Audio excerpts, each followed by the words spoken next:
सन्माननीय अध्यक्ष महोदय,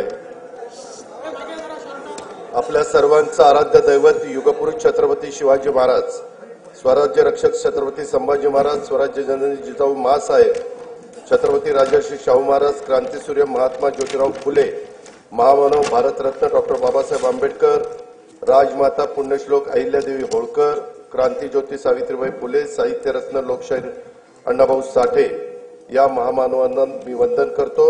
शिखांचे नववे गुरु श्री गुरु तेग बहादूर यांच्या हुतात्म्याचे हे 350वे वर्ष आहे, त्यांनाही मी अभिवादन करतो। हे वर्ष अनेक दृष्टीनं विशेष आहे। स्वराज्य सौदामिनी महाराणी ताराबाई यांचे हे त्रिशतकोत्तर सुवर्ण महोत्सवी जयंती वर्ष आहे। पुण्यश्लोक अहिल्यादेवी होळकर यांचे त्रिशताब्दी जन्म वर्ष आहे। देशातील लोकशाहीचा आधारस्तंभ असणाऱ्या आपल्या संविधानाला 75 वर्ष पूर्ण झाली आहेत। अशा या विशेष वर्षात आज अंमल की एकादशीच्या पवित्र दिवशी मला माझा 11वा अर्थसंकल्प मांडण्याची संधी मिळते, हे मी माझं भाग्य समजतो। नोव्हेंबर 2024 मध्ये झालेल्या विधानसभा निवडणुकीमध्ये जनतेने महायुतीला बहुमताचा अभूतपूर्व कौल दिला आहे। राज्यातील तमाम जनतेचे मी त्यासाठी आभार मानतो। मतदारांनी आमच्यावर दाखवलेला विश्वास जबाबदारीची जाणीव करून देणारा असून त्यांचा सन्मान राखण्याचं काम महायुतीच्या सरकारच्याकडून निश्चितपणे होईल याची ग्वाही मी देतो। 1 फेब्रुवारी 2025 रोजी सादर केलेल्या अर्थसंकल्पात केंद्र शासनाने आयकरामध्ये मोठी सूट देऊन मध्यमवर्गीयांना दिलासा दिला आहे। केंद्रीय अर्थसंकल्पातील तरतुदीमुळे राज्याच्या अनेक महत्त्वाकांक्षी योजनांना नक्कीच बळ मिळणार आहे। राज्यातील विविध पायाभूत सुविधा प्रकल्प, रेल्वे आणि कल्याणकारी योजनांच्यासाठी केंद्र शासनाने केलेल्या भरीव तरतुदीकरता मी राज्याच्या जनतेच्या वतीने भारताचे लोकप्रिय पंतप्रधान माननीय श्री नरेंद्र मोदी महोदयांचे मनपूर्वक आभार मानतो। यापुढील कालावधीतही असेच भरभक्कम पाठबळ केंद्र शासनाचे राज्याला लाभेल याची खात्री मी बाळगतो। लाडक्या बहिणी मिळाल्या धन्य झालो, कोटी 12 प्रियजनांना मान्य झालो, विकासाची केली कामे म्हणून आम्ही पुन्हा आलो। अध्यक्ष महोदय, मी आपल्या अनुमतीने सन 2025-26 या वर्षाचा राज्याचा अर्थसंकल्प सभागृहाला सादर करतो। सन 2047 पर्यंत भारत हे विकसित राष्ट्र व्हावे असा माननीय पंतप्रधान श्री नरेंद्र मोदी साहेबांचा संकल्प आहे। हा संकल्प सिद्धीस नेण्यासाठी महाराष्ट्र अव्वल दर्जाची कामगिरी करेल यात मला तिळमात्र शंका नाही। या सरकारच्या स्थापनेच्या वेळीस महाराष्ट्र आता थांबणार नाही असा संकल्प मुख्यमंत्री महोदयांनी केला आहे। विकसित भारत, विकसित महाराष्ट्र हे सूत्र प्रत्यक्षात आणण्यासाठी विकास चक्राला गती देणे आवश्यक आहे। हे लक्षात घेऊन राज्याचा शाश्वत व सर्वसमावेशक विकासाची रूपरेषा तयार करण्याचं काम हाती घेण्यात आले आहे। उद्योग, पायाभूत सुविधा, कृषी व संलग्न क्षेत्रे, सामाजिक व इतर क्षेत्राच्या विकासासाठी महत्त्वाच्या तरतुदी करणारा हा अर्थसंकल्प आहे। महाराष्ट्र आता थांबणार नाही, विकास आता लांबणार नाही। सुविकसित पायाभूत सुविधा, मुबलक नैसर्गिक संसाधने आणि कुशल मनुष्यबळामुळे महाराष्ट्र हे नवीन उद्योग स्थापित करण्यासाठी आदर्श राज्य आहे। उद्योग क्षेत्रातील देशांतर्गत व परदेशी थेट गुंतवणुकीसाठी शासन सतत प्रयत्नशील असल्याने राज्यात मोठ्या प्रमाणावर गुंतवणूक होत आहे। अर्थव्यवस्थेच्या विकास चक्राला चालना देण्यासाठी खासगी तसेच शासकीय गुंतवणूक, नागरिकांचा उपभोग खर्च आणि निर्यात या 4 प्रमुख घटकांच्या मध्ये वृद्धी होणं आवश्यक आहे। शासनाने पायाभूत सुविधांवर केलेल्या गुंतवणुकीमुळे तसेच उद्योगांना दिलेल्या विविध प्रोत्साहनामुळे मोठ्या प्रमाणावर थेट देशी व परदेशी गुंतवणूक आकर्षित होत आहे। खासगी गुंतवणुकीचे उत्पादनात मोठ्या प्रमाणावर वाढ होत आहे। रोजगारात वाढ होऊन उत्पन्नात वृद्धी होत आहे। या व्यतिरिक्त शासनाच्या विविध योजनांचा लाभ लाभार्थींच्या बँक खात्यात थेट जमा करण्यात येत असल्याने क्रय शक्ती वाढली आहे। त्याचा परिणाम बाजारात वस्तू व सेवांच्या मागणीत वाढ होण्यात झालेला आहे। परिणामी गुंतवणूक, रोजगार निर्मिती, वाढीव उत्पन्न, मागणी, गुंतवणूक असे विकास चक्र फिरते आहे। औद्योगिक विकासात राज्य सदैव अग्रेसर असून थेट विदेशी गुंतवणुकीच्या बाबतीतही देशात अव्वल आहे. जानेवारी 2025 मध्ये दावोस येथे झालेल्या जागतिक आर्थिक परिषदेमध्ये राज्य शासनाद्वारे एकूण 56 कंपन्यांच्या सोबत सामंजस्य करार करण्यात आले. त्याद्वारे येत्या काळात 15,72,654 कोटी रुपयांची गुंतवणूक होणार आहे. त्यातून 16 लाख रोजगार निर्मिती होईल असा अंदाज आहे. महायुतीचे सरकार स्थापन झाल्यानंतर राज्याच्या सर्वांगीण प्रगतीसाठी मंत्रालयीन विभाग तसेच क्षेत्रीय कार्यालयासाठी 100 दिवसाचा 7 कलमी कृती आराखडा तयार करण्यात आला. या कृती आराखड्यात संकेतस्थळाचा विकास, सुलभ जीवनमान, स्वच्छता, जनतेच्या तक्रारीचे निवारण, कार्यालयातील सोयी सुविधा, गुंतवणुकीचा प्रसार, क्षेत्रीय कार्यालयांना भेटी आदींचा समावेश करण्यात आला आहे. या कार्यक्रमामुळे प्रशासन कार्यक्षम, पारदर्शक, गतिशील, लोकाभिमुख होऊन राज्य प्रगतीच्या शिखरावर जाईल याची आम्हाला खात्री आहे. या कार्यक्रमाच्या अंमलबजावणीचे मूल्यमापन त्रयस्थ संस्थांकडून करून घेऊन उत्कृष्ट काम करणाऱ्या कार्यालयांचा गौरव करण्यात येणार आहे आणि हा कार्यक्रम निरंतर ठेवण्याचा निर्णय हा देखील घेण्यात आलेला आहे. महाराष्ट्राचं नवीन औद्योगिक धोरण 2025 लवकरच जाहीर करण्यात येणार आहे. त्या धोरणांच्या 5 वर्षाच्या कालावधीत 40 लाख कोटी रुपयांची गुंतवणूक व 50 लाख रोजगार निर्मितीचं उद्दिष्ट असेल. नवीन औद्योगिक धोरणाबरोबरच आकाश व संरक्षण क्षेत्र उत्पादन धोरण, इलेक्ट्रॉनिक्स धोरण, जेम्स अँड ज्वेलरी धोरण, सूक्ष्म लघु व मध्यम उपक्रम धोरण, चक्रीय अर्थव्यवस्थेसाठी स्वतंत्र क्षेत्रीय धोरण जाहीर करण्यात येणार आहे. केंद्र शासनाच्या नवीन कामगार संहितेनुसार नवीन कामगार नियम तयार करण्यात येणार आहेत. निर्यातीमध्ये भरीव वाढ होण्यासाठी राज्याने महाराष्ट्र राज्य निर्यात प्रोत्साहन धोरण 2023 जाहीर केले असून राज्यात 37 विशेष आर्थिक क्षेत्रे, 8 कृषी निर्यात क्षेत्रे, निर्यात केंद्रित 27 औद्योगिक पार्क उभारण्यात आले आहेत. त्यामुळे देशाच्या एकूण निर्यातीत राज्याचं योगदान 15.4% झाले आहे. याशिवाय एक जिल्हा एक उत्पादन, जिल्ह्यांना निर्यात केंद्र म्हणून विकसित करणं, राज्य जिल्हा निर्यात प्रोत्साहन परिषद असे काही महत्त्वाचे उपक्रम राज्यात राबवण्यात येत आहेत. सन 2023-24 मध्ये 5,56,379 कोटी रुपयांची तर 24-25 मध्ये नोव्हेंबर 2024 पर्यंत 3,58,439 कोटी रुपयाची उत्पादने निर्यात करण्यात आली आहेत. राज्याचे लॉजिस्टिक धोरण 2024 जाहीर करण्यात आले असून त्याद्वारे 10,000 एकराहून अधिक क्षेत्रावर समर्पित लॉजिस्टिक पायाभूत सुविधा विकसित करण्यात येणार आहेत.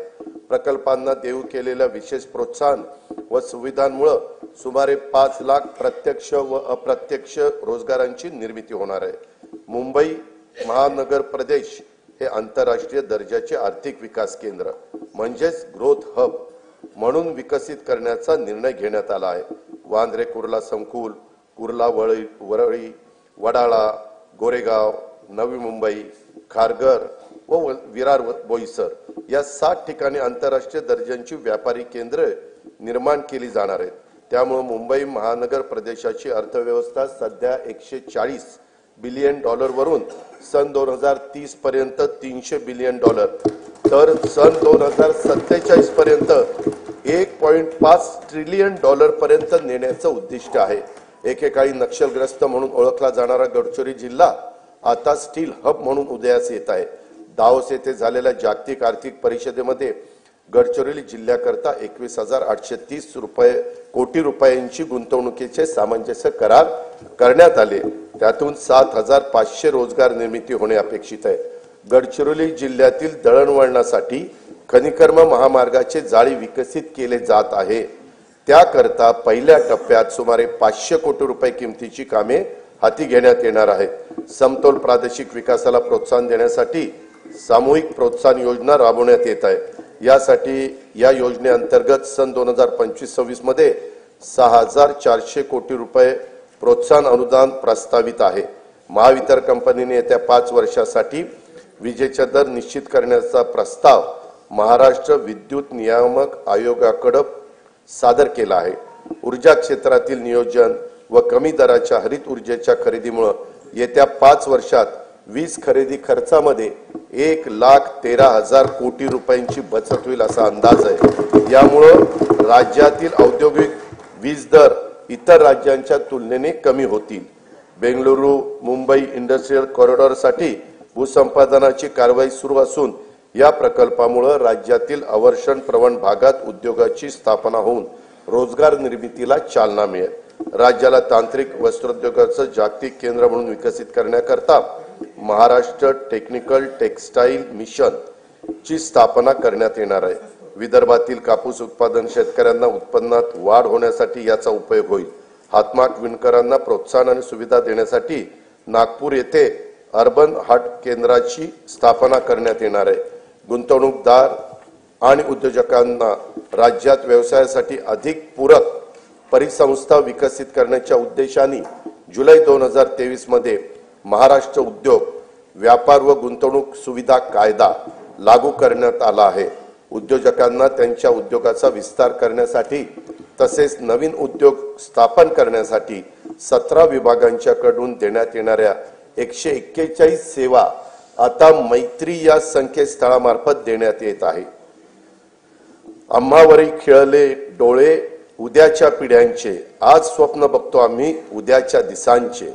नवीन पिढीला रोजगारांच्या संधी उपलब्ध करून देण्यासाठी तसेच नव उपक्रमांमध्ये राज्य अग्रेसर व्हावे यासाठी नवी मुंबई येथे 250 एकर क्षेत्रावर नाविन्यता नगर इनोव्हेशन सिटी उभारण्यात येणार आहे। रतन टाटा महाराष्ट्र राज्य कौशल्य विद्यापीठाकडून मायक्रोसॉफ्ट कंपनी मार्फत 10,000 महिलांना कौशल्य व कृत्रिम बुद्धिमत्ता या विषयाचे प्रशिक्षण देण्यात येत आहे। सन 2025-26 या वर्षाकरता कार्यक्रम खर्चाकरता उद्योग विभागास 1,021 कोटी रुपये, कामगार विभागास 171 कोटी रुपये, वस्त्रोद्योग विभागास 774 कोटी रुपये आणि कौशल्य रोजगार उद्योजकता आणि नाविन्यता विभागास 807 कोटी रुपयाचा नियतव्यय प्रस्तावित आहे।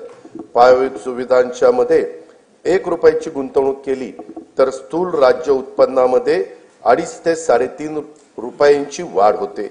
हे लक्षात घेऊन विमानचालन, रेल्वे, मेट्रो, महामार्ग, जलमार्ग, जलवाहतूक, बंदर विकास, सिंचन, ऊर्जा, परिवहन व दळणवळण येत्या क्षेत्रात येत्या 5 वर्षात विक्रमी गुंतवणूक करण्याचा शासनाचा निर्धार आहे। महाराष्ट्र सागरी विकास धोरण 2023 मध्ये बंदर विकासाकरता स्वामित्व धन, अकृषी कर, वीज शुल्क आणि मुद्रांक शुल्क यातून सूट देण्यात आली आहे। विजेसाठी औद्योगिक दर लागू करण्यात आला आहे। प्रवासी जलवाहतूक व किनारी पर्यटनाला चालना देण्यासाठी प्रवासी व बंदर करातून सूट देण्यात आली आहे। बंदराच्या करारांचा कमाल कालावधी देखील आता 90 वर्ष करण्यात आला आहे। जवाहरलाल नेहरू बंदर प्राधिकरण आणि महाराष्ट्र सागरी मंडळ हे संयुक्तरित्या पालघर जिल्ह्यात वाढवण बंदर विकसित करीत आहे। या प्रकल्पाचा एकूण खर्च 76,220 कोटी रुपये असून त्यात राज्य शासनाचा सहभाग 26% आहे। वाढवण बंदरामुळे 300 दशलक्ष मेट्रिक टन वार्षिक माल हाताळणी क्षमता निर्माण होणार आहे। जवाहरलाल नेहरू बंदराच्या सध्याच्या क्षमतेपेक्षा ती तिप्पट असणार आहे। सन 2030 पर्यंत नव्या बंदरातून माल वाहतूक सुरू होणे अपेक्षित आहे। या बंदराचा समावेश कंटेनर हाताळणी करणाऱ्या जगातील पहिल्या 10 बंदरामध्ये होणार असल्याने महाराष्ट्र राज्य भविष्यात सागरी दळणवळणातील महाशक्ती म्हणून उदयास येईल। वाढवण बंदराजवळ मुंबईतले 3रे विमानतळ प्रस्तावित असून मुंबई अहमदाबाद बुलेट ट्रेनचं स्थानकही या बंदराजवळ असणार आहे। हे बंदर समृद्धी महामार्गाला देखील जोडण्यात येणार आहे।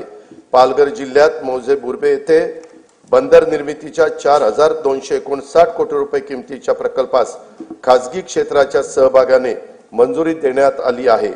गेटवे ऑफ इंडिया मुंबई येथून मांडवा एलिफंटापर्यंत सुरक्षित प्रवासाकरिता अत्याधुनिक सुविधायुक्त बोटींच्यासाठी आर्थिक प्रोत्साहन देण्याचं धोरण जाहीर करण्यात येणार आहे।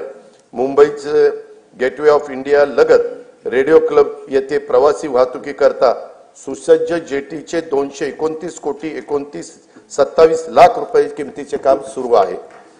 दिघी जिल्हा रायगड वेंगुर्ला जिल्हा सिंधुदुर्ग तसेच कालेर, डोंबिवली, कोलशेत, मीरा भाईंदर जिल्हा ठाणे येथील जेटींची कामे प्रगतीपथावर आहेत। काशीत जिल्हा रायगड येथे तरंगत्या जेटीचे काम लवकरच सुरू करण्यात येत आहे। हवामान बदल आणि समुद्राच्या पातळीत होत असलेल्या वाढीमुळे निर्माण होणाऱ्या नैसर्गिक आपत्तीपासून बचाव करण्यासाठी महाराष्ट्रातील किनारी जिल्ह्यांच्या मध्ये 8,400 कोटी रुपये किमतीचा बाह्य सहाय्यित प्रकल्प राबविण्यात येणार आहे। महाराष्ट्र शाश्वत पर्यावरण पूरक किनारा संरक्षण व व्यवस्थापन या 450 कोटी रुपये किमतीच्या प्रकल्पांतर्गत सिंधुदुर्ग जिल्ह्यातील देवबाग येथे 158 कोटी रुपये किमतीच्या कामांना मान्यता देण्यात आली आहे। या प्रकल्पामुळे समुद्रकिनारी वास्तव्यास असलेल्या नागरिकांच्या जीविताचे व मालमत्तेचे रक्षण होईल। केंद्र सरकारने सन 2020-21 पासून भांडवली खर्चाकरता 50 वर्ष मुदतीच्या बिनव्याजी कर्जाची राज्यांना भांडवली गुंतवणुकीसाठी विशेष सहाय्य योजना सुरू केली आहे। या योजनेतून राज्याला 2021 ते 23-24 या कालावधीत 13,807 कोटी रुपयाचा निधी प्राप्त झाला आहे।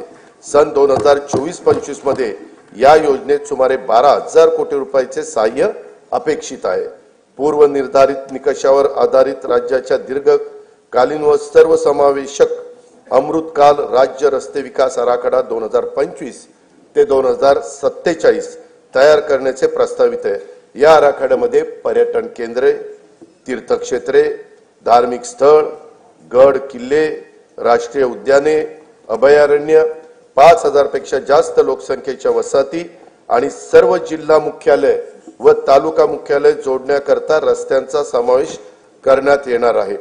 आशियाई विकास बँकेच्या सहाय्याने रस्ते विकास प्रकल्पाचा टप्पा 1 पूर्ण झाला आहे। टप्पा 2 मधील 3,939 कोटी रुपये किमतीची 468 किलोमीटर रस्ते सुधारण्याची कामे हाती घेण्यात आली आहेत।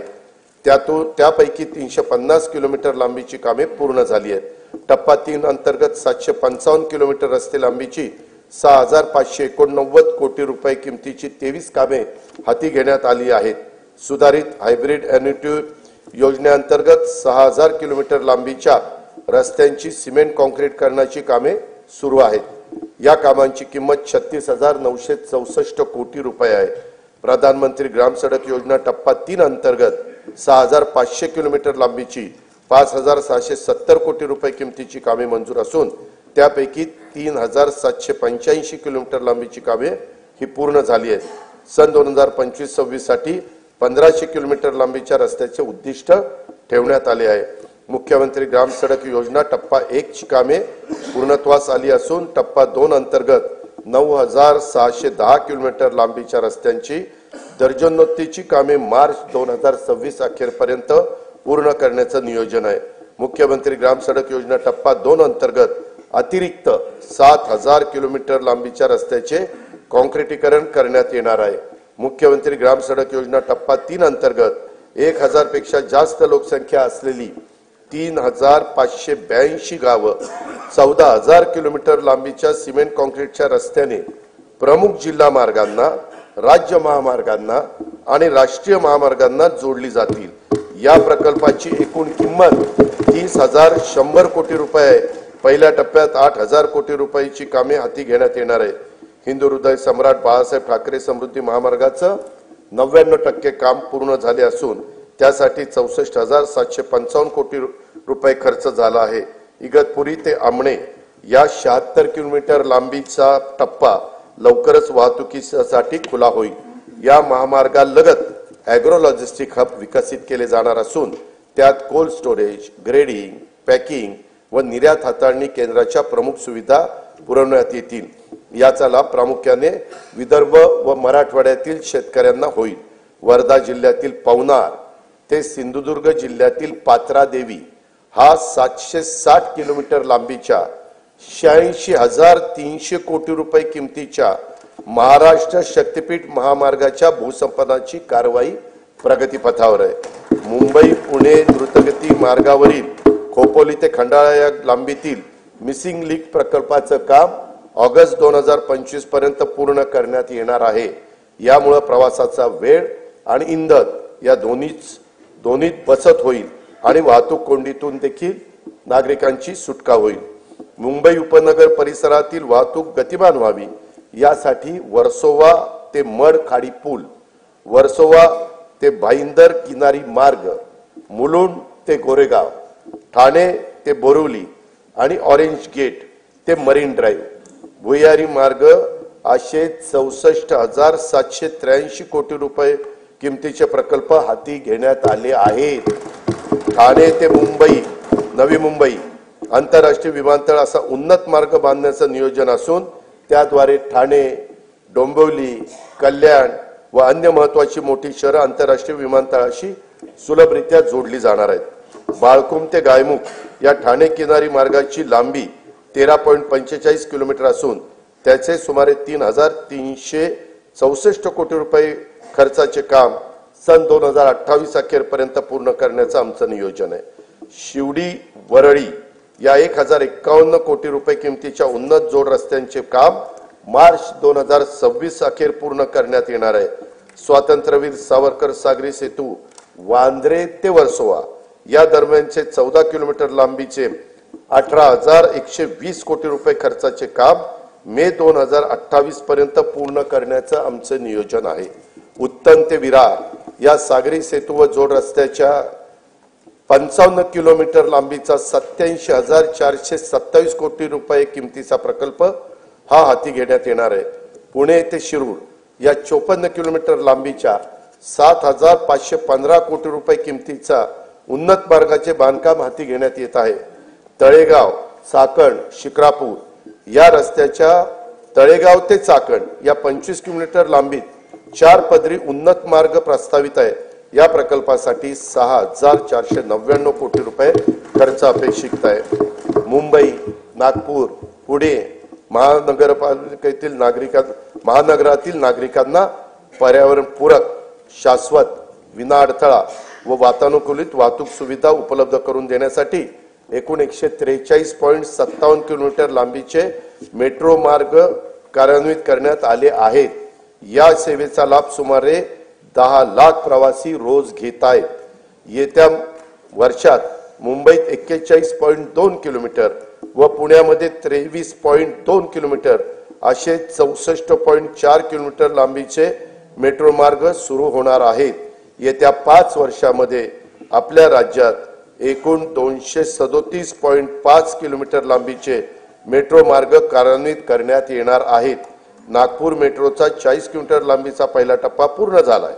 आता दुसऱ्या टप्प्यात 6,708 कोटी रुपये किमतीच्या 43.80 किलोमीटर लांबीचे काम प्रगतीपथावर आहे। ठाणे वर्तुळाकार मेट्रो मार्ग तसेच पुण्यातील स्वारगेट ते कात्रज विस्तार मार्गिका आणि या प्रकल्पास केंद्र शासनाने मान्यता पण दिलेली आहे। पुणे मेट्रो रेल्वे टप्पा 2 अंतर्गत खडकवासला, स्वारगेट, हडपसर, खराडी आणि नळस्टॉप वारजे माणिकबाग या 2 मार्गिकांच्या 9,897 कोटी रुपये किमतीचा प्रस्ताव केंद्र शासनाच्या मान्यतेकरता पाठविलेला आहे। मुंबईतील छत्रपती शिवाजी महाराज आंतरराष्ट्रीय विमानतळ ते नवी मुंबई आंतरराष्ट्रीय विमानतळ या मेट्रो मार्गाचे काम लवकरच हाती घेण्यात येणार आहे। नवी मुंबईतील उल्वे येथे 1,160 हेक्टर क्षेत्रामध्ये नव्याने विकसित होत असलेल्या नवीन मुंबई आंतरराष्ट्रीय विमानतळाची दरवर्षी 90 दशलक्ष प्रवासी आणि 2.6 दशलक्ष टन माल वाहतुकीची क्षमता असणार आहे। या प्रकल्पाचे सुमारे 85% काम पूर्ण झाले असून चाचणी उड्डाणेही यशस्वीरित्या पार पडली आहेत। तेथून एप्रिल 2025 मध्ये देशांतर्गत विमानसेवा सुरू करण्याचं आमचं नियोजन आहे। नागपूर येथील डॉक्टर बाबासाहेब आंबेडकर आंतरराष्ट्रीय विमानतळाचे खासगी सहभागातून श्रेणीवर्धन आणि आधुनिकीकरण करण्यात येत आहे। प्रवासी आणि माल वाहतूक क्षमतेत त्यामुळे वृद्धी होईल। विदर्भाच्या सर्वांगीण आर्थिक विकासाला यामुळे चालना मिळेल। शिर्डी विमानतळाचा 1,367 कोटी रुपये किमतीचा विकास कामांना मान्यता देण्यात आलेली आहे। ती कामे सुरू आहेत। सन 2021 मध्ये शिर्डी विमानतळाला प्रमुख विमानतळाचा दर्जा देखील प्राप्त झालेला आहे। नाईट लँडिंगची सुविधाही लवकरच सुरू करण्यात येणार आहे। अमरावतीमधील बेलोरा विमानतळाचे काम पूर्ण झाले असून तेथून 31 मार्च 2025 पासून प्रवासी सेवा सुरू करण्याचं आमचं नियोजन आहे। रत्नागिरी विमानतळासाठी 147 कोटी रुपये किमतीची कामे प्रगतीपथावर आहेत। गडचिरोली येथील नवीन विमानतळ सर्वेक्षण आणि अन्वेषणाची कामे ही सुरू केलेली आहेत। अकोला विमानतळाच्या विस्तारासाठी आवश्यक जो निधी लागेल तो उपलब्ध करून देण्यात येणार आहे। महाराष्ट्र राज्य मार्ग परिवहन महामंडळाच्या 6000 डिझेल बसेसचं रूपांतर सीएनजी आणि एलएनजी बसमध्ये करण्याची प्रक्रिया सुरू आहे। महामंडळाला नवीन बस खरेदीसाठी देखील शासनाकडून अर्थसहाय्य उपलब्ध करून देण्यात येणार आहे। सन 2025-26 या वर्षासाठी कार्यक्रम खर्चाकरता बंदरे विभागास 484 कोटी रुपये, सार्वजनिक बांधकाम रस्ते विभागास 19,936 कोटी रुपये, परिवहन विभागास 3,710 कोटी रुपये, नगर विकास विभागास 10,729 कोटी रुपये, ग्राम विकास विभागास 11,480 कोटी रुपये, पर्यावरण व वातावरणातील बदल विभागास 245 कोटी रुपये, ऊर्जा विभागास 21,534 कोटी रुपये नियतवे प्रस्तावित आहे। अध्यक्ष महोदय, काळी माती ज्याची शान तिच्यात राबे विसरुनी भान, पोशिंदा हा आहे आपला कृतज्ञतेने ठेवू जाण, देऊ योजना अशा तया की राहील त्याचे हिरवे रान। शेती आणि शेतकरी हा आपल्या जीवनाचा मूलाधार आहे। त्यांच्याबद्दल कृतज्ञता व्यक्त करून मी आता शेती आणि शेती संबंधी क्षेत्राच्या योजना आणि तरतुदीकडे वळतो। नानाजी देशमुख कृषी संजीवनी प्रकल्पाचा दुसरा टप्पा 21 जिल्ह्यातील 7201 गावांमध्ये राबवण्यात येत असून या प्रकल्पासाठी सन 2025-26 मध्ये 351 कोटी 42 लाख रुपयाचा नियतवे प्रस्तावित आहे। कृषी क्षेत्रामध्ये कृत्रिम बुद्धिमत्ता अत्याधुनिक तंत्रज्ञानाचा वापराचं धोरण आखण्यात येत आहे। शेतकऱ्यांना पीक नियोजनाचा सल्ला देणं, उत्पादन खर्च शेतकऱ्यांचा कमी करणं, उत्पादकता शेतकऱ्यांची वाढवणं, दर्जेदार शेतमालाचे उत्पादन तसेच शेतमालाला हक्काची आणि शाश्वत बाजारपेठ मिळवून देणं यासाठी शासकीय, निमशासकीय व खासगी क्षेत्रात उपयुक्त असलेल्या प्रणाली शेतकऱ्यांच्या पर्यंत पोहोचवण्यासाठी कृत्रिम बुद्धिमत्ता तंत्रज्ञानाचा वापर करण्यात येणार आहे। पहिल्या टप्प्यात 50,000 शेतकऱ्यांच्या 1 लाख एकर क्षेत्राला त्याचा फायदा होईल। येत्या 2 वर्षात त्यासाठी 500 कोटी रुपयाचा निधी उपलब्ध करून देण्यात येणार आहे। राज्यातील अपूर्ण सिंचन प्रकल्पांची कामे पूर्ण करणे आणि महाराष्ट्र सिंचन सुधारणा कार्यक्रमांतर्गत कालवे वितरण प्रणालीतील सुधारणेची सुमारे 5,000 कोटी रुपये किमतीची कामे नाबार्ड अर्थसहाय्याच्या पहिल्या टप्प्यात मंजूर करण्यात आली आहे। जलयुक्त शिवार अभियान 2.0 अंतर्गत 5,818 गावांच्या मध्ये 4,227 कोटी रुपये किमतीची 1,48,888 कामे हाती घेण्यात आलेली आहेत। अभियानातील सर्व कामे मार्च 2026 पर्यंत पूर्ण करण्यात येणार आहेत। गाळमुक्त धरण, गाळमुक्त शिवार ही योजना राज्यात कायमस्वरूपी राबवण्यात येणार आहे। सन 2025-26 मध्ये 6.45 कोटी घनमीटर गाळ काढण्याचं उद्दिष्ट निश्चित करण्यात आलं असून त्याकरता 382 कोटी रुपये खर्च अपेक्षित आहे। वैनगंगा, नळगंगा नदी जोड प्रकल्पास तत्वता मान्यता देण्यात आली आहे। या प्रकल्पाची अंदाजित किंमत 88,574 कोटी रुपये असून प्रकल्पाचे लाभ क्षेत्र 3,71,277 हेक्टर राहणार आहे। या प्रकल्पाचा लाभ नागपूर, वर्धा, अमरावती, यवतमाळ, अकोला आणि बुलढाणा या 6 जिल्ह्यांना होणार आहे। प्रकल्पाची सविस्तर सर्वेक्षण अन्वेषणाची कामे ही सुरू आहेत। नार पार गिरणा नदी जोड प्रकल्पाद्वारे नाशिक व जळगाव जिल्ह्यातील 49,516 हेक्टर क्षेत्राला सिंचनाचा लाभ होणार आहे। या प्रकल्पाची अंदाजित किंमत 7,500 कोटी रुपये आहे। दमणगंगा एकदरे गोदावरी या नदीजोड प्रकल्पामुळे 3.55 टीएमसी पाणी उपलब्ध होणार असून त्यामुळे जायकवाडी धरणाच्या लाभ क्षेत्रातील 9,766 हेक्टर क्षेत्र पुनर्स्थापित होईल।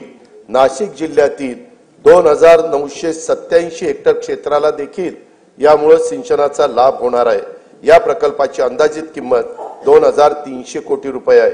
शासनाचा महत्वाकांक्षी तापी महापुनर्भरण हा 19,300 कोटी रुपये किमतीचा सिंचन प्रकल्प हाती घेण्याचं ठरवले आहे। या प्रकल्पामुळे उत्तर महाराष्ट्र आणि पश्चिम विदर्भातील विशेषतः खारपान पट्ट्यातील शेतकऱ्यांच्या जीवनात आमूलाग्र बदल होऊन त्यांच्या उत्पन्नात वाढ होणार आहे। कोकणातील उल्हास आणि वैतरणा नद्यांच्या खोऱ्यातून 54.70 टीएमसी पाणी गोदावरी खोऱ्यामध्ये वळवण्याचा प्रकल्प हाती घेण्यात येणार आहे।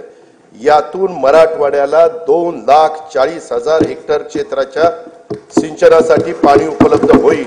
या प्रकल्पाचं पण सर्वेक्षणाचं आणि अन्वेषणाचं काम सुरू आहे।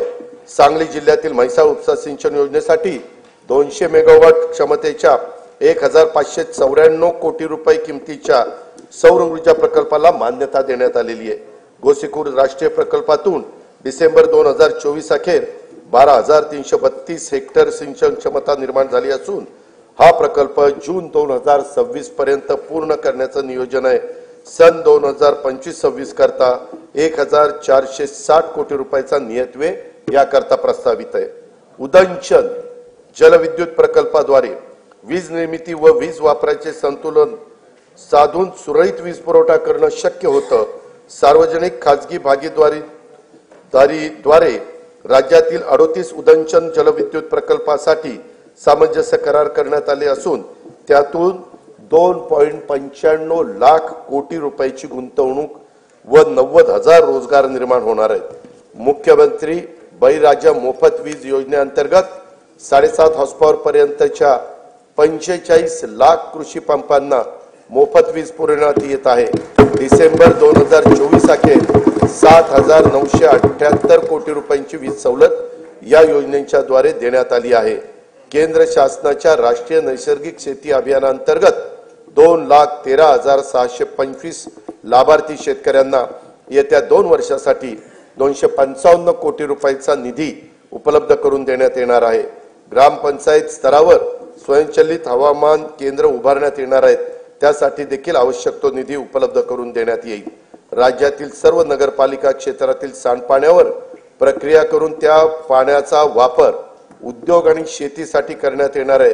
त्यासाठी 8,200 कोटी रुपये किमतीचे प्रकल्प हाती घेण्यात येणार आहेत।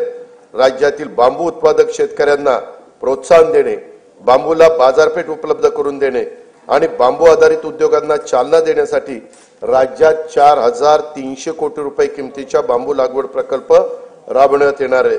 संयुक्त राष्ट्र संघाने सन 2025 हे वर्ष आंतरराष्ट्रीय सहकार वर्ष म्हणून घोषित केले आहे। त्या अनुषंगाने राज्यात विविध कार्यक्रम महोत्सव आयोजित करण्यात येणार असून त्यासाठी पुरेसा निधी देखील उपलब्ध करून देण्यात येईल। लहान सीमांत शेतकरी व कृषी नव उद्योजकांना केंद्रस्थानी ठेवून शेतमालाच्या मूल्य साखळ्यांच्या विकासासाठी 2,100 कोटी म्हणजेच 2100 कोटी रुपये किमतीचा माननीय बाळासाहेब ठाकरे कृषी व्यवसाय व ग्रामीण परिवर्तन स्मार्ट प्रकल्प राबवण्यात येत आहे। नवीन तंत्रज्ञानाचा वापर करून राज्य शाश्वत उच्च मूल्य असलेल्या कृषी व्यवसायाचे केंद्र व्हावे यासाठी Maharashtra agri business network magnet 2.0 हा सुमारे 2100 कोटी रुपयाचा बाह्य सहाय्यित प्रकल्प राबवण्यात येणार आहे। देशी गाईचे संगोपन, संवर्धन आणि संशोधनासाठी देवलापार जिल्हा नागपूर येथे गौ विज्ञान अनुसंधान केंद्रास सहाय्य केले जाईल। नवी मुंबईत महामुंबई आंतरराष्ट्रीय बाजार, मुंबईत मरोळमध्ये आंतरराष्ट्रीय मत्स्य बाजार तसेच आरमोरी जिल्हा गडचिरोली येथे रेशीम कोष खरेदी विक्री बाजारपेठ स्थापन करण्यात येणार आहे। ज्या तालुक्यामध्ये बाजार समिती अस्तित्वात नाही तेथे किमान एक स्वतंत्र बाजार समिती स्थापन करण्याचे ठरवण्यात आले। त्यासाठी एक तालुका एक बाजार समिती योजना राबवण्यात येणार आहे। कृषी क्षेत्रातील 16,000 मेगावॉट विजेची मागणी हरित ऊर्जेतून पूर्ण करण्याचे उद्दिष्ट ठेवण्यात आले आहे। शेतकऱ्यांना दिवसा विश्वासार्ह वीज पुरवठा करणं शक्य व्हावं यासाठी 27 जिल्ह्यांच्या मध्ये मुख्यमंत्री सौर कृषी वाहिनी योजना 2.0 मधून 2779 विद्युत उपकेंद्रासाठी सौर प्रकल्प हाती घेण्यात आले असून ते ऑक्टोबर 2026 पर्यंत पूर्ण होणार आहेत। जानेवारी 2024 पासून आतापर्यंत 2,90,129 सौर कृषी पंप स्थापित करण्यात आले आहेत। सध्या प्रत्येक दिवशी 1000 पंप या गतीने सौर कृषी पंपाची स्थापना करण्यात येत आहे। बी बियाणं, यंत्रसामुग्री, खते आणि शेतमालाच्या वाहतुकीसाठी महत्त्वाच्या असलेल्या शेत व पाणंद रस्त्याच्या बांधणीसाठी बळीराजा शेत व पाणंद रस्ते रामटेकच्या धर्तीवर ही योजना सुरू करण्यात येणार आहे। सन 2025-26 या वर्षासाठी कार्यक्रम खर्चाकरता कृषी विभागाला 9,710 कोटी रुपये, पशुसंवर्धन, दुग्ध विकास व मत्स्य व्यवसाय विकास विभागाला 635 कोटी रुपये, फलोत्पादन विभागाला 708 कोटी रुपये, मृद व जलसंधारण विभागाला 4,247 कोटी रुपये, जलसंपदा व खारभूमी विभागाला 16,456 कोटी रुपये, मदत व पुनर्वसन विभागाला 638 कोटी रुपये, रोजगार हमी योजना विभागाला 2,205 कोटी रुपये, सहकार व पणन विभागाला 1,178 कोटी रुपये, अन्न नागरी पुरवठा विभागाला 526 कोटी रुपयाचा नियतव्यय प्रस्तावित आहे।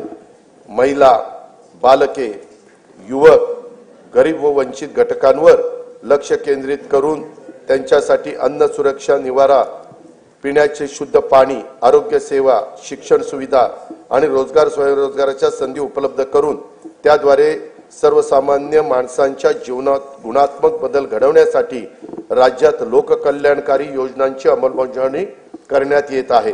त्या दृष्टीने राज्याचे आरोग्य आणि ज्येष्ठ नागरिक धोरण हे जाहीर करण्यात येणार आहे। सर्वांसाठी घरे हे उद्दिष्ट येत्या 5 वर्षात साध्य करण्याचे राज्याचे नवीन गृहनिर्माण धोरण लवकरच जाहीर करण्यात येणार आहे। राज्यात प्रधानमंत्री आवास योजना, पीएम जनमन या केंद्र पुरस्कृत तर रमाई आवास, शबरी आवास, आदिम आवास, पारधी आवास, अटल बांधकाम कामगार वसाहत, यशवंतराव चव्हाण मुक्त वसाहत, पुण्यश्लोक अहिल्यादेवी होळकर आवास, मोदी आवास तसेच धर्मवीर आनंद दिघे घरकुल या योजना राबवण्यात येत आहेत। त्या अंतर्गत आतापर्यंत 44,07,000 घरकुलं मंजूर करण्यात आली आहे। प्रधानमंत्री आवास योजना ग्रामीण टप्पा 2 अंतर्गत सन 2024-25 करता 20 लाख घरकुलांच्या उद्दिष्टापैकी सुमारे 18,38,000 घरकुलांना मंजुरी दिली असून 14,71,000 लाभार्थींना पहिल्या हप्त्यासाठी 2,200 कोटी रुपये वितरित करण्यात आले आहेत। ही योजना राबवण्यात महाराष्ट्र देशात प्रथम क्रमांकावर आहे।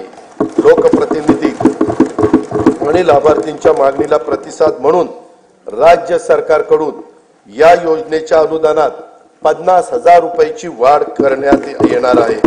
या सर्व घरकुलांच्या छतावर सौर ऊर्जा संच देखील बसवले जाणार आहेत। प्रधानमंत्री आवास योजना शहरी 1 अंतर्गत 4,42,748 घरकुलं मंजूर असून त्यापैकी 2,08,304 घरकुलांचे बांधकाम हे पूर्ण झाले आहे। घरकुलांचे बांधकाम 31 डिसेंबर 2025 पर्यंत पूर्ण करण्यात येणार आहे। प्रधानमंत्री आवास योजना शहरी 2.0 अंतर्गत पुढील 5 वर्षासाठी 5 लाख घरकुलांचे उद्दिष्ट असून त्यासाठी 8,100 कोटी रुपयाचा निधी उपलब्ध करून देण्यात येणार आहे। नाविन्यपूर्ण बांधकाम, तंत्रज्ञानाचा वापर, हरित इमारती आणि सौर प्रणालीच्या वापरासाठी अधिकचे अनुदान देण्यात येणार आहे।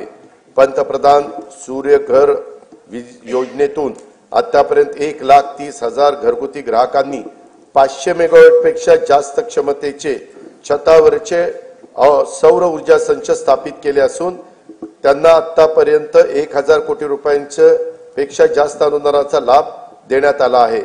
0 ते 100 युनिट वीज वापरणाऱ्या सुमारे 1.5 कोटी वीज ग्राहकांना छतावरील सौर ऊर्जा संच खरेदीसाठी अनुदान देण्याची योजना राज्य सरकारकडून सुरू करण्यात येणार असून या योजनेमुळे येत्या काही काळात राज्यातील सुमारे 70% वीज ग्राहकांचे वीज बिल टप्प्याटप्प्याने शून्यावर येणार आहे।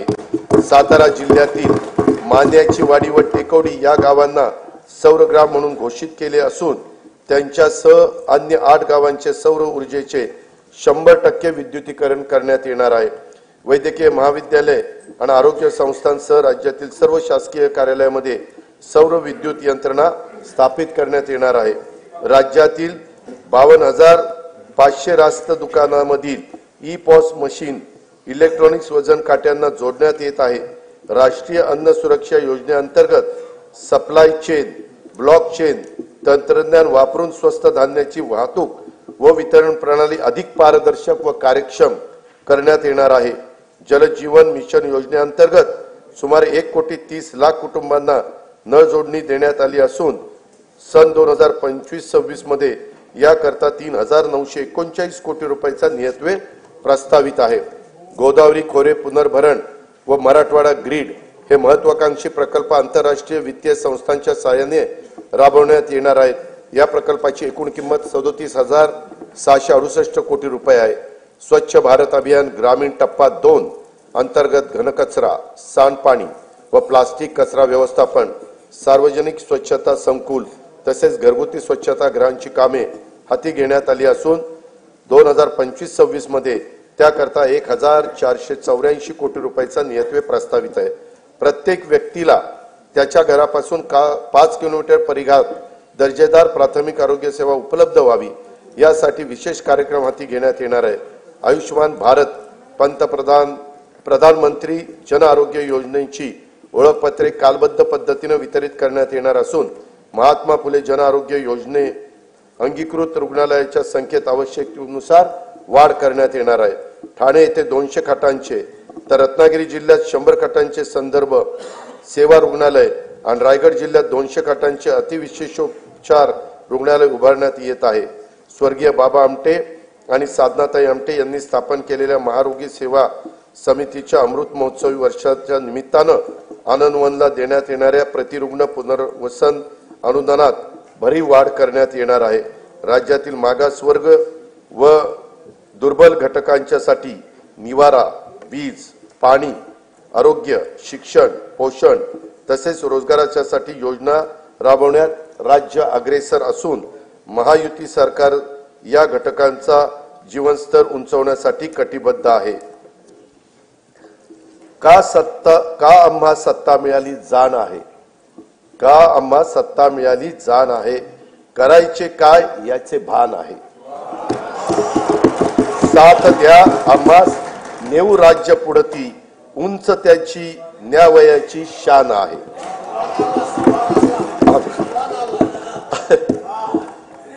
सुभान अल्लाह म्हणायचं नाही ते शेरशायरीला म्हणायचं। अनुसूचित जाती घटकांच्या सर्वांगीण विकासासाठी राजर्षी शाहू महाराज शिष्यवृत्ती योजना, विद्यार्थी वसतिगृह, भारतरत्न डॉक्टर बाबासाहेब आंबेडकर स्वाधार योजना, साहित्यरत्न लोकशाहीर अण्णाभाऊ साठे नागरी वस्ती सुधार योजना इत्यादी योजना राबवण्यात येत आहेत। महात्मा फुले मागासवर्गीय विकास महामंडळ, साहित्यरत्न लोकशाहीर अण्णाभाऊ साठे विकास महामंडळ, संत रोहिदास चर्मोद्योग आणि चर्मकार विकास महामंडळाद्वारे देखील अनेक योजना राबवण्यात येत आहे। अनुसूचित जाती घटक कार्यक्रम तरतुदीमध्ये यावर्षी गेल्या वर्षीच्या तुलनेत 42% एवढी भरीव वाढ करण्यात आलेली आहे। आदिवासी समाजाच्या सर्वांगीण विकासासाठी भारतरत्न डॉक्टर APJ अब्दुल कलाम अमृत आहार योजना, नमो आदिवासी स्मार्ट शाळा अभियान, आदर्श आश्रम शाळा, ठक्कर बाप्पा आदिवासी विकास योजना तसंच पंडित दीनदयाळ उपाध्याय स्वयं योजना आदी कार्यक्रम राबवण्यात येत आहे। आदिवासी घटक कार्यक्रम तरतुदी यावर्षी गेल्या वर्षीच्या तुलनेत 40% एवढा भरीव वाढ करण्यात आलेली आहे। इतर मागासवर्ग, विमुक्त जाती, भटक्या जमाती तसेच विशेष मागास प्रवर्गातील समाजाच्या सर्वांगीण विकासासाठी ऊसतोड कामगारांच्या मुलांसाठी आश्रमशाळा, विद्यानिकेतन, क्रांतिज्योती सावित्रीबाई फुले शिष्यवृत्ती योजना, डॉक्टर पंजाबराव देशमुख वसतिगृह योजना, तांडा वस्तीमुक्त वसाहत योजना आदी कार्यक्रम राबवण्यात येत आहे। धनगर तसेच गोवारी समाजाकरता आदिवासी उपाययोजनेच्या धर्तीवर एकूण 22 कल्याणकारी योजना राबवण्यात येत आहेत। बौद्ध, जैन, शीख, पारसी, ख्रिश्चन, यहुदी व मुस्लिम या अल्पसंख्याक समुदायातील घटकांच्या विकासासाठी विविध योजना राबवण्यात येत असून अल्पसंख्याक संशोधन व प्रशिक्षण संस्था स्थापन करण्यात आलेली आहे। या संस्थेला देखील पुरेसा निधी उपलब्ध करून देण्यात येईल। दिव्यांगांच्यासाठी शिष्यवृत्ती, कृत्रिम अवयव व साधने विकत घेण्यासाठी तसेच स्वयंरोजगारासाठी अर्थसहाय्य अशा योजना राबवण्यात येत आहेत। दिव्यांग कल्याणासाठी जिल्हा वार्षिक योजनेतून किमान 1% निधी राखीव ठेवण्याचा निर्णय देखील घेण्यात आलेला आहे। राज्यातील विविध समाजातील उन्नतीसाठी 18 महामंडळे स्थापन करण्यात आली असून विविध योजनांचा लाभ घेणे लाभार्थ्यांना सुलभ व्हावे यासाठी या महामंडळाच्या सर्व योजना एकाच संकेतस्थळावर आणण्याचं राज्य सरकारचं नियोजन आहे। सन 2025-26 या वर्षाच्या करता सामाजिक न्याय व विशेष सहाय्य विभागाला 25,581 कोटी रुपये, आदिवासी विकास विभागाला 21,495 कोटी रुपये, इतर मागास व बहुजन कल्याण विकास विभागाला 4,368 कोटी रुपये, दिव्यांग कल्याण विभागाला 1,526 कोटी रुपये आणि अल्पसंख्याक विकास विभागाला 812 कोटी रुपयाचा नियतव्यय प्रस्तावित आहे। असंघटित कामगार कल्याण आभासी महामंडळाकडून 1,75,00,000 असंघटित कामगार आणि शेतमजुरांच्यासाठी सामाजिक सुरक्षा योजना राबवण्याचा विचाराधीन आहे। संजय गांधी निराधार योजना, श्रावणबाळ सेवा राज्य निवृत्ती वेतन योजना तसेच अन्य विशेष सहाय्य योजनातील अर्थसहाय्य सर्व लाभार्थींना बँक खात्यात थेट जमा करण्यात येणारे डीबीटी पद्धतीनं लेख लाडकी योजनेअंतर्गत 1,13,000 लाभार्थींना थेट लाभ देण्यात आला आहे। 2025-26 साठी या योजनेच्या करता 50,55,00,000 रुपयाचा नियतव्यय प्रस्तावित आहे। मुलींच्या व्यावसायिक शिक्षणाला प्रोत्साहन देण्यासाठी शिक्षण शुल्क व परीक्षा शुल्काची 100% प्रतिपूर्ती करण्यात येत आहे। मान्यता प्राप्त उच्च आणि व्यावसायिक अभ्यासक्रमाचे केंद्रीभूत प्रवेश प्रक्रियेद्वारे प्रवेश घेणाऱ्या आणि ज्यांचे कुटुंबाचे वार्षिक उत्पन्न 8 लाख रुपयापेक्षा कमी आहे अशा विद्यार्थ्यांना हा लाभ देण्यात येतो। मुख्यमंत्री माझी लाडकी बहीण योजनेअंतर्गत 2,53,00,000 लाभार्थी महिलांना जुलै 2024 पासून आर्थिक लाभ देण्यात येत आहे। त्यासाठी आतापर्यंत 33,232 कोटी रुपये खर्च झालेला आहे। 2025-26 मध्ये या योजनेच्या करता 36,000 कोटी रुपयाचा नियतव्यय प्रस्तावित आहे। या योजनेमधून मिळणाऱ्या अनुदानाचा उपयोग जरा बजेट होऊ द्या ना। काही महिला गटांनी आर्थिक उपक्रमासाठी बीज भांडवल म्हणून केला असून अशा गटांना आणखीन प्रोत्साहन देण्यासाठी विशेष योजना हाती घेण्याचा आमच्या विचाराधीन आहे। दीनदयाळ अंत्योदय योजना राष्ट्रीय ग्रामीण उपजीविका अभियानाअंतर्गत सुमारे 22 लाख महिलांना लखपती दीदी होण्याचा मान मिळाला आहे। सन 2025-26 मध्ये आणखी 24 लाख महिलांना लखपती करण्याचं शासनाचं उद्दिष्ट आहे। नवी मुंबईत उल्वे मध्ये 194 कोटी 14 लाख रुपये किमतीच्या युनिटी मॉलचे काम आता प्रगतीपथावर आहे।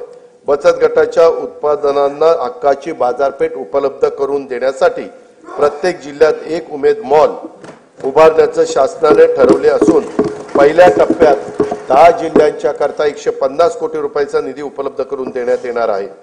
ऑलिम्पिक, पॅराऑलिम्पिक, आंतरराष्ट्रीय व राष्ट्रीय स्पर्धांमध्ये पदक मिळवणाऱ्या खेळाडूंना प्रोत्साहन मिळावे म्हणून वैयक्तिक व सांघिक क्रीडा प्रकारामध्ये पदक प्राप्त खेळाडूंना देण्यात येणाऱ्या बक्षिसांच्या मध्ये घसघशीत वाढ करण्यात आली आहे। शिवछत्रपती क्रीडा संकुल पुणे येथील क्रीडा सुविधांचे नूतनीकरण करण्यात येणार आहे। क्रीडा संकुलाच्या देखभालीसाठी दुरुस्तीसाठी जिल्हा वार्षिक योजनेतून किमान 1% निधी राखीव ठेवण्यात येणार आहे। छत्रपती शिवाजी महाराज चषक कबड्डी तसेच व्हॉलीबॉल स्पर्धा, स्वर्गीय खाशाबा जाधव चषक कुस्ती स्पर्धा, भाई नेरुरकर चषक खो खो स्पर्धा या 4 राज्यस्तरीय क्रीडा स्पर्धेत देण्यात येणारे अनुदान हे 75 लाखावरून 1 कोटी रुपये करण्यात येणार आहे। सन 2025-26 या वर्षाकरता कार्यक्रम खर्चाकरता गृहनिर्माण विभागाला 1246 कोटी 55 लाख रुपये, पाणी पुरवठा व स्वच्छता विभागाला 3875 कोटी रुपये, सार्वजनिक आरोग्य विभागाला 3827 कोटी रुपये, उच्च व तंत्र शिक्षण विभागाला 3098 कोटी रुपये, वैद्यकीय शिक्षण व औषधी द्रव्य विभागाला 2574 कोटी रुपये, महिला व बाल विकास विभागाला 31,907 कोटी रुपये, शालेय शिक्षण व क्रीडा विभागाला 3,496 कोटी रुपये नियतवे प्रस्तावित आहेत. मुंबईतील गुन्हेगारीस प्रतिबंध, जलद आपत्कालीन प्रतिसाद आणि प्रभावी सार्वजनिक सुरक्षेसाठी पोलीस आयुक्त बृहन्मुंबई यांच्या कार्यालयात कृत्रिम बुद्धिमत्तेवर आधारित नवे हायटेक कमांड कंट्रोल सेंटर स्थापन करण्यात येणार आहे. गुन्ह्यातील पुरावा शास्त्रोक्त पद्धतीने गोळा करून त्याचा विश्लेषणाद्वारे दोषसिद्धीचे प्रमाण वाढवण्यास मदत व्हावी यासाठी 21 पथदर्शी फिरती न्यायवैद्यक वाहने लोकार्पित करण्यात आली आहेत. सायबर सुरक्षा संदर्भात तज्ञ मनुष्यबळांचा पुरवठा करण्यासाठी महाराष्ट्र सायबर गुन्हे सुरक्षा महामंडळ स्थापित करण्यात येणार आहे. घरबांधणी अग्रिमाची मागणी करणाऱ्या पोलीस दलातील सर्व अधिकारी व कर्मचाऱ्यांना अग्रिम देणे शक्य व्हावे यासाठी आवश्यक ती तरतूद करण्यात येणार आहे. राज्यात एकूण 18 नवीन न्यायालयाची स्थापना करण्यात आली आहे. त्यामध्ये दर्यापूर जिल्हा अमरावती, पौड, इंदापूर आणि जुन्नर जिल्हा पुणे, पैठण, गंगापूर जिल्हा छत्रपती संभाजीनगर, आर्वी जिल्हा वर्धा, काटोल जिल्हा नागपूर, वणी जिल्हा यवतमाळ, तुळजापूर जिल्हा धाराशिव आणि तसेच हिंगोली जिल्ह्याच्या ठिकाणी न्यायालयाचा याच्यामध्ये समावेश आहे. सन 2025-26 या वर्षाच्या कार्यक्रम खर्चाकरता गृह पोलीस विभागास 2,237 कोटी रुपये, उत्पादन शुल्क विभागाला 153 कोटी रुपये, विधी व न्याय विभागाला 759 कोटी रुपये व महाराष्ट्र विधानमंडळ सचिवालयास 547 कोटी रुपये नियतवे प्रस्तावित आहे. मुख्यमंत्री शाश्वत समृद्ध पंचायत राज अभियान राज्यात राबवण्यात येणार असून त्यात भाग घेणाऱ्या अत्युत्कृष्ट ग्रामपंचायतींना तालुका पातळीवर राज्य स्तरापर्यंत पुरस्कार देण्याचे प्रस्तावित आहे. राज्यात सध्या राबविण्यात येत असलेल्या योजनांचे मूल्यमापन करून त्यांचे सुसूत्रीकरण तसेच साधन संपत्तीच्या स्रोताचा अभ्यास करून त्यामध्ये वाढ करण्याचे उपाय सुचवण्यासाठी उच्चस्तरीय समिती स्थापन करण्यात आली असून या समितीच्या शिफारसी विचारात घेऊन योजनांची अधिक प्रभावी अंमलबजावणी करण्यासाठी उपाययोजना करण्यात येणार आहे. सन 2025-26 या वर्षासाठी कार्यक्रम खर्चाकरता नियोजन विभागाला 9,060 कोटी रुपये 60 कोटी 45 लाख रुपये, वित्त विभागाला 208 कोटी रुपये, महसूल आणि वन विभागाला 2,981 कोटी रुपयाचा नियतवे प्रस्तावित आहे.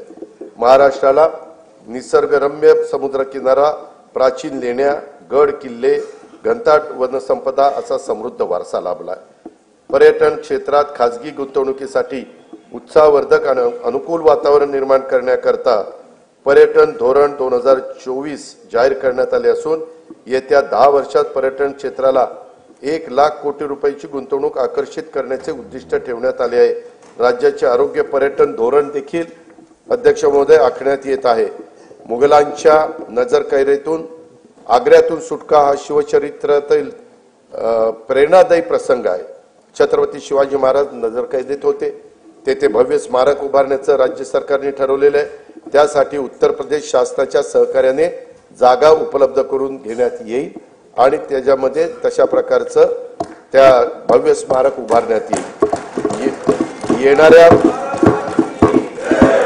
येणाऱ्या पिढ्यांना शिवरायांच्या स्फूर्तिदायी चरित्राची ओळख अद्ययावत तंत्रज्ञानाच्या आधारे करून देण्यासाठी पुणे शहरातील आंबेगाव येथे 4 टप्प्यात भव्य शिवसृष्टी प्रकल्प उभारण्यात येत आहे.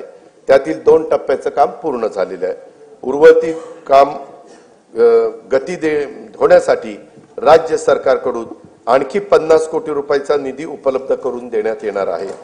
छत्रपती शिवरायांनी स्थापन केलेल्या स्वराज्याच्या रक्षण आणि विस्तारासाठी जीवन समर्पित केलेल्या असीम शौर्य आणि धैर्याने लढलेल्या सर्व लढायात विजयश्री मिळवणाऱ्या छत्रपती संभाजी महाराजांच्या पराक्रमाच्या खुणा महाराष्ट्रात जिथे आहेत त्या कोकणातील संगमेश्वर हे एक ठिकाण आहे। औरंगजेबाच्या महाकाय सेनेशी महाराजांनी बोटावर मोजता येतील एवढ्या शूर मावळ्यांना सोबत घेऊन येथेच पराक्रमाची शर्त केली। स्वराज्यासाठी प्राणाची आहुती देणाऱ्या स्वाभिमानी राज्याच्या पराक्रमाची स्मृती कायमस्वरूपी जपण्यासाठी संगमेश्वर येथे त्यांचं भव्य स्मारक उभारण्याची घोषणा मी त्या ठिकाणी करतो। छत्रपती संभाजी महाराजांचे पवित्र बलिदान स्थळ असलेल्या मौजे तुळापूर व समाधी स्थळ मौजे वडू बुद्रुक येथे त्यांचं भव्य स्मारकाचं काम अतिशय जोरात प्रगतीपथावर आहे। दरवर्षी एका प्रेरणादायी गीताला छत्रपती संभाजी महाराज राज्य प्रेरणा गीत पुरस्कार प्रदान करण्याचा निर्णय देखील शासनाने घेतला आणि तो अंमलबजावणी केली। छत्रपती संभाजी महाराज की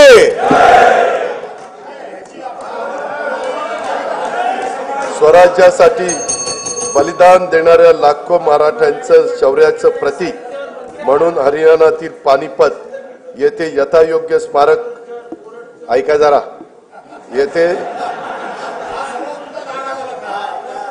हरियाणातील पानिपत येथे यथायोग्य स्मारक उभारण्याचा निर्णय आम्ही घेतलेला आहे।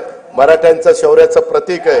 हरियाणा शासन पण आमचेच मुख्यमंत्री आहेत, त्यांना आमचे हे मुख्यमंत्री बोलतील आणि स्मारकाची जागा घेतील आणि तेही स्मारक त्या ठिकाणी होईल। चैत्यभूमी दादर मुंबई येथे इंदू मिलच्या जागेवर भारतरत्न डॉक्टर बाबासाहेब आंबेडकर यांचं आंतरराष्ट्रीय दर्जाचं स्मारक उभारण्याचं काम सुरू असून त्यासाठी देखील पुरेसा निधी उपलब्ध करून ते लवकरात लवकर पूर्ण करण्याचं आमचं धोरण आहे। भारताचे दिवंगत पंतप्रधान भारतरत्न अटल बिहारी वाजपेयी यांच्या जन्मशताब्दी वर्षानिमित्त मुंबई येथे भव्य स्मारक उभारण्यात येणार आहे।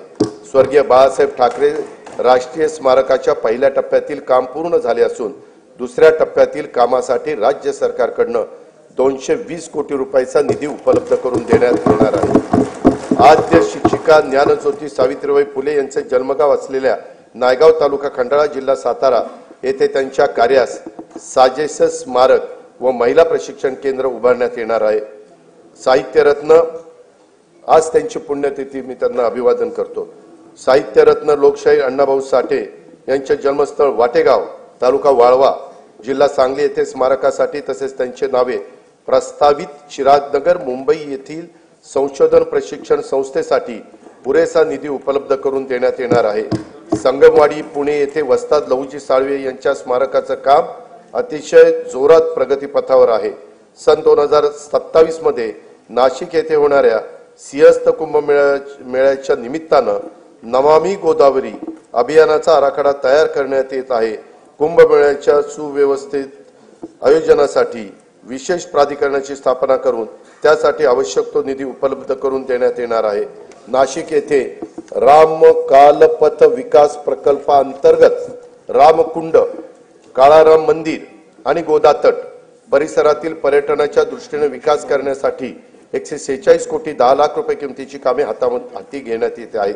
दुर्गम ते सुगम कार्यक्रमाद्वारे डोंगराळ भागातील प्राचीन मंदिरे, धार्मिक स्थळे, गड किल्ले व इतर निसर्गरम्य 45 ठिकाणी रोपवेद्वारे जोडण्यात येणार आहेत। राज्यातील प्राचीन मंदिराचे जतन, संवर्धन व परिसर विकासासाठी आवश्यक निधी उपलब्ध करून देण्यात येणार आहे। महानुभाव पंथाच्या श्रद्धास्थानाच्या विकासाची कामे देखील हाती घेण्यात येणार आहेत। प्रभू रामाच्या पदस्पर्शाने पावन झालेल्या रामटेक येथील श्रीराम मंदिराच्या नूतनीकरणाचे काम सुरू असून तेथे दरवर्षी सांस्कृतिक महोत्सवाचे आयोजन करण्याचे नियोजन आहे। सिंधुदुर्ग जिल्ह्यातील सागरी संग्रहालय, कृत्रिम प्रवाह आणि पाणबुडी पर्यटन हे 75 कोटी रुपये किमतीची कामे प्रगतीत आहेत। कोयनानगर तालुका पाटण जिल्हा सातारा येथे स्कायवॉकची उभारणी व नेहरू उद्यानाचे सुशोभीकरण हे देखील करण्यात येणार आहे। मुनावळे तालुका जावळी येथील सातारा येथील जलपर्यटन प्रकल्पाचा पहिला टप्पा पर्यटकांच्यासाठी खुला करण्यात आला आहे। आता हेळवाद जिल्हा सातारा येथे कोयना जलपर्यटन प्रकल्पाला मान्यता देण्यात आली आहे। ठाणे जिल्ह्यातील मुरबाड तालुक्यातील माळशेज घाटात काचेचा स्कायवॉक उभारण्यात येणार आहे। अध्यक्ष महोदय, भाव फुलांना पायी उधळून आयुष्याचा कापूर जाळून तुझे सारखे करीन पूजन, गीत तुझे मी आई गाईन शब्दोशब्दी अमृत ओतून अशा माय मराठी केंद्रीय मंत्रिमंडळाने 3 ऑक्टोबर 2024 रोजी झालेल्या बैठकीमध्ये अभिजात भाषेचा दर्जा दिल्याबद्दल राज्यातल्या तमाम जनतेच्या वतीनं आणि जगभरातील मराठी भाषिकांच्या वतीनं मी माननीय पंतप्रधान नरेंद्र मोदी महोदयांचे मनपूर्वक आभार मानतो।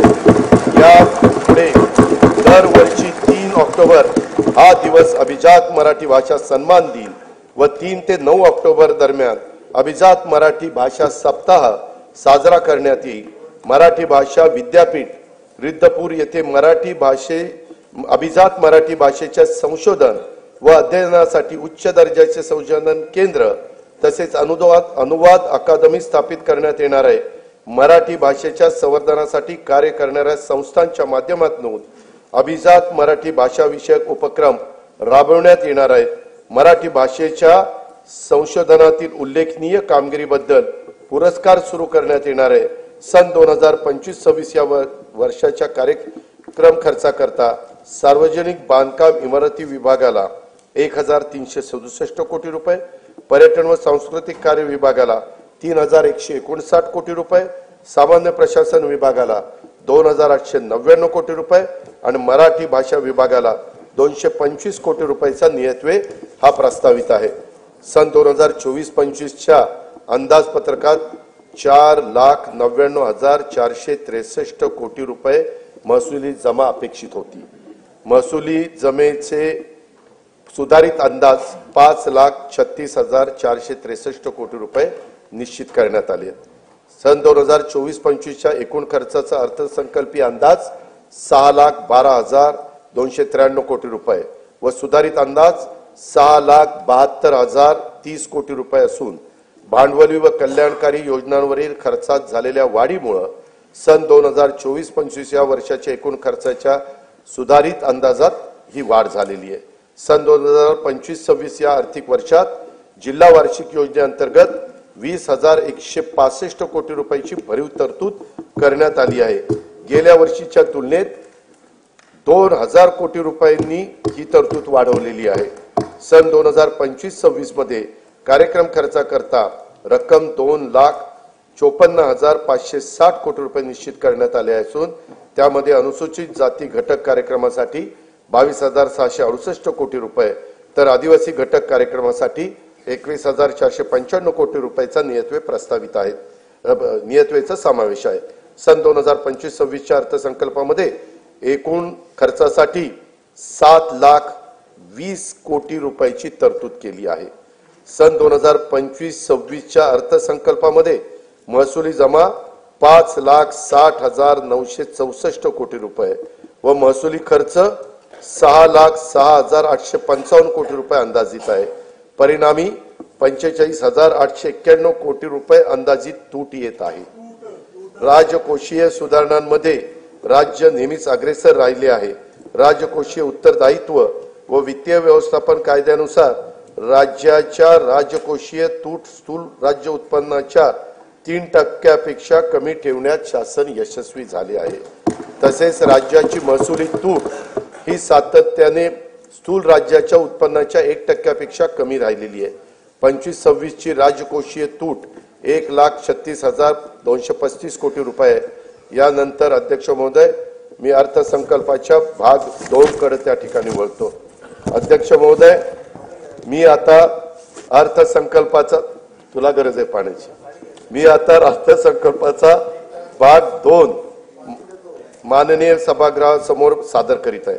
सन 2024-25 या आर्थिक वर्षासाठी राज्याच्या स्वतःच्या कर महसुलाचे अर्थसंकल्पीय उद्दिष्ट 3,43,040 कोटी रुपये एवढे निश्चित करण्यात आले होते। सन 2024-25 या आर्थिक वर्षासाठी राज्याचा स्वतःचा कर महसुलाचा सुधारित अंदाज 3,67,467 कोटी रुपये एवढा प्रस्तावित करण्यात येत आहे। 25-26 या आर्थिक वर्षासाठी राज्याच्या स्वतःच्या कर महसुलात अर्थसंकल्पीय उद्दिष्ट 3,87,674 कोटी रुपये एवढे प्रस्तावित आहे। वस्तू व सेवा कर कायदा लागू करण्यापूर्वी राज्य कर विभागातर्फे राबवण्यात आलेल्या विविध कायद्यानुसार सार्वजनिक क्षेत्रातील उपक्रमाकडे असलेली थकबाकीची तडजोड करण्यासाठी मी अभय योजना जाहीर करत आहे। सदर अभय योजनेचे नाव महाराष्ट्र कर व्याज शास्ती किंवा विलंब शुल्क सार्वजनिक क्षेत्रातील कंपन्यांची प्रदेय असलेल्या यांच्या थकबाकीची तडजोड करण्यासाठी अधिनियम 2025 असे असेल। या अभय योजनेचा कालावधी प्रस्तावित कायदा लागू झाल्याच्या दिनांकापासून दिनांक 31 डिसेंबर 2025 पर्यंत असेल। सध्या व्यक्तिगत मालकीच्या परिवहनेतर 4 चाकी CNG व LPG वाहनांवर वाहन प्रकार आणि किमतीनुसार 7 ते 9% दराने मोटार वाहन कराची आकारणी केली जाते। या कराच्या दरामध्ये 1% वाढ प्रस्तावित करीत आहे।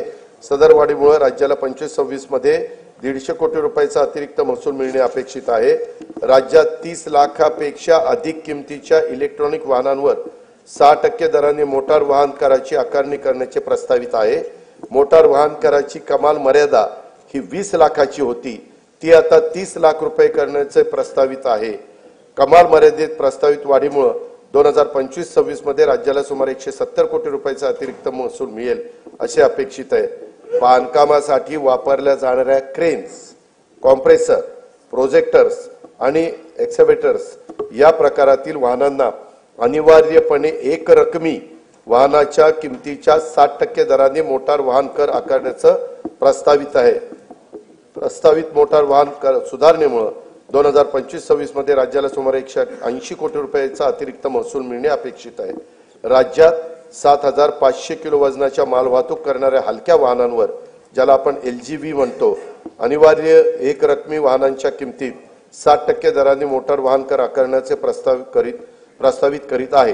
प्रस्तावित मोटार वाहन कर सुधारणेमुळे 25-26 मध्ये राज्याला सुमारे 625 कोटी रुपयाचा अतिरिक्त महसूल मिळणे अपेक्षित आहे। महाराष्ट्र मुद्रांक अधिनियम कलम 4 नुसार एकाच व्यवहाराच्या पूर्ततेसाठी एकापेक्षा जास्त दस्तऐवजांचा वापर केल्यास पूरक दस्तऐवजांना ₹100 ऐवजी ₹500 इतकी मुद्रांक शुल्क आकारण्याचे प्रस्तावित आहे। महाराष्ट्र मुद्रांक अधिनियमातील कलम 31(1) नुसार एखाद्या दस्तावर भरावयाच्या मुद्रांक शुल्काबाबत दस्त अभिनिर्णय प्रक्रियेसाठी सध्या आकारण्यात येणारे शुल्क ₹100 ऐवजी 1000 इतके करण्याचे, तसेच निष्पादित दस्त निर्णयासाठी दाखल करताना देखील प्रथम दर्शनी देय असणाऱ्या मुद्रांक शुल्काची रक्कम जमा करण्याची तरतूद प्रस्तावित करण्यात येत आहे। नागरिकांना ऑनलाईन पद्धतीने मुद्रांक शुल्काचा भरणा करणे व प्रमाणपत्र देणे हे सुलभ व्हावे यासाठी महाराष्ट्र मुद्रांक अधिनियम कलम 10(3) व 4 मध्ये मुद्रांक प्रमाणपत्राची नवी तरतूद लागू करण्याचे प्रस्तावित आहे। वरील प्रस्तावांना सन्माननीय सदस्यांचा पाठिंबा मिळेल असा विश्वास मी व्यक्त करतो। अध्यक्ष महोदय, हा अर्थसंकल्प म्हणजे विकास चक्राला गती देण्यासाठी संकल्पना आणि कृती यांचा घातलेला संतुलित मेळ आहे। विकसित महाराष्ट्र घडवण्यासाठी सर्वांनी मिळून हातभार लावण्याची हीच वेळ आहे। विकास संकल्प, विकासाचा ध्यास, मनी धरू आस विकासाची, विकास चक्राला देऊन या गती, साधूया प्रगती वेगातची, मिळून या सारे राज्य विकसित, राष्ट्र विकसित करू चला, राष्ट्र विकसित करू चला, राज्य विकसित करू चला। जय हिंद, जय महाराष्ट्र। सन 2024-2025-2026 या अर्थसंकल्प सभागृहास सादर करण्यात आला। अर्थसंकल्पीय प्रकाशनाचे पेनड्राईव्ह असलेल्या सूटकेसेस सन्मान्य सदस्यांना देण्याची व्यवस्था वित्त विभागातर्फे विधान भवनाकरिता आरक्षित असलेल्या वाहनतळाच्या मोकळ्या जागेवर उभारण्यात आलेल्या मंडपामध्ये विधान भवन मुंबई येथे करण्यात आली आहे। सन्मान्य सदस्यांनी वितरण केंद्रावरून सदर प्रकाशनाचे पेनड्राईव्ह असलेले सूटकेसेस प्राप्त करून घ्याव्यात। तसेच सदर अर्थसंकल्पीय प्रकाशनचे महाराष्ट्र विधिमंडळाच्या व शासनाच्या संकेतस्थळावरून उपलब्ध करून देण्यात येतील। YouTube वर सुद्धा रायगड टाइम्स सर्च करा। आणि पहा रायगडच्या कानाकोपऱ्यातील प्रत्येक बित्तम बातमी. आणि हो, लगेच सबस्क्राईब बटनवर क्लिक करायला विसरू नका. रायगड टाइम्स, आपलं चॅनल, आपला आवाज.